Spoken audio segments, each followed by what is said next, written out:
இந்த உலகத்திலேயே தேவனால மட்டும்தான் நம்மளுக்கு முழு விடுதலை கொடுக்க முடியும் அப்படிங்கறத புரிஞ்சு ஜோசியம், ஜாதகம் பாக்குறது, தகடு, தாயத்து, கயிறு கட்டுறது, விக்கிரக போட்டோ, மந்திரவாதிகளை நம்பி போனாலோ, இல்ல சினிமா, சிற்றின்பங்கள், குடி, போதைன்னு ஒழுக்கக்கேடான காரியங்கள் பின்னாடி ஓடினாலோ தேவனால நம்மள காப்பாற்ற முடியாது.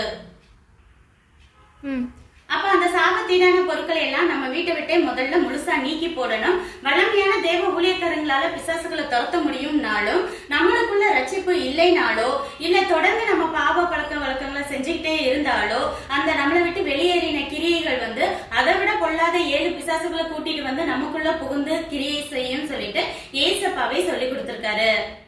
இதுல இருந்து நமக்கு முழு விடுதலை வேணும்னா நம்ம தேவனை தேடுறதுல வைராக்கியமா இருக்கணும்.